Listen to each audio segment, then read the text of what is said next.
Aujourd'hui, au pays d'Aglaé et du cancer, on parle de mise en garde ou de faire attention à qui on est et à bien se connaître et à le garder ici en mémoire. À tout de suite!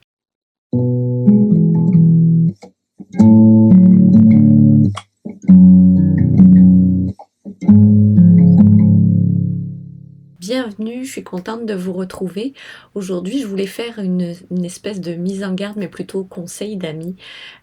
C'est qu'il y a beaucoup d'informations à laquelle vous allez avoir accès, autant sur justement les plateformes de réseaux sociaux, internet, les proches. Tout le monde va vouloir vous partager aussi des fois des histoires, autant le fun que des fois un peu d'horreur ou qui font peur.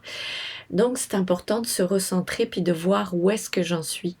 Même moi, ça m'est arrivé un peu de m'éparpiller et des amis m'ont gentiment ramené à: «Souviens-toi, Aglaé, de ce que tu avais dit». Effectivement, moi, je m'étais dit: «Je veux pas avoir trop d'infos ou trop tôt», parce qu'après on est submergé, on sait pas quoi en faire, on sait pas déjà si ça va nous concerner aussi, parce que ça se peut qu'on passe pas par ce bout-là.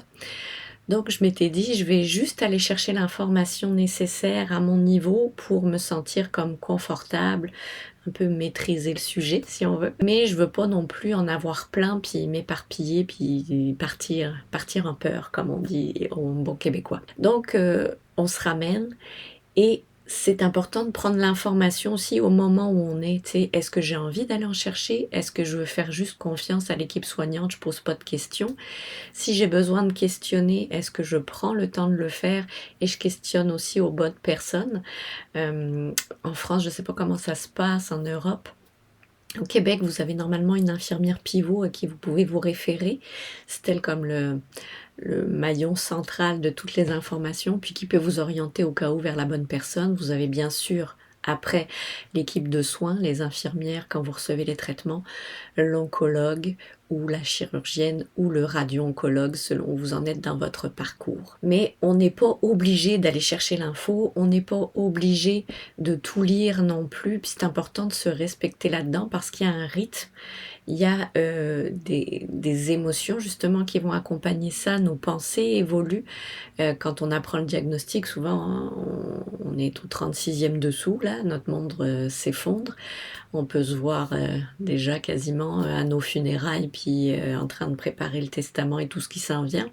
Donc c'est sûr qu'à ce moment-là, on n'est pas très réceptif à aller chercher de l'info et il y a plus comme un besoin de se remettre à niveau, de retrouver un certain équilibre, une homéostasie là-dedans pour essayer de continuer notre chemin, notre trajet. Donc c'est un parcours aussi individuel. On va le vivre chacun différemment, on réagit au traitement chacun différemment, fait qu'on peut aussi avoir vu ou entendu des histoires horribles par rapport à telle chimiothérapie ou qu'est-ce qui s'est passé, puis ça ne nous concernera pas non plus. Donc il y a toujours une part d'incertitude, ça c'est surfer sur l'incertitude, ça c'est une certitude. Hein, s'il y en a bien une là-dedans dans le processus du cancer, c'est ça. Allez aux ressources qui vous sont aidantes, qui vous sont pertinentes selon le moment, selon qui vous êtes, ça c'est important. Et puis, le parcours, comme je le disais, est individuel, on réagit tous à notre façon, on fait des choix qui nous conviennent le mieux à un instant T. Mais il y a aussi une humanité commune et partagée, fait que c'est vrai que c'est rassurant des fois d'entendre des témoignages de femmes qui sont passées par là, qui s'en sont sorties. C'est sûr que ça fait du bien. Et quand les gens vous racontent aussi qu'ils connaissent telle personne qui est passée par là, puis ça a bien été finalement, ou ça fait 10 ans qu'elle en est remise, ça met un baume au cœur et ça apaise.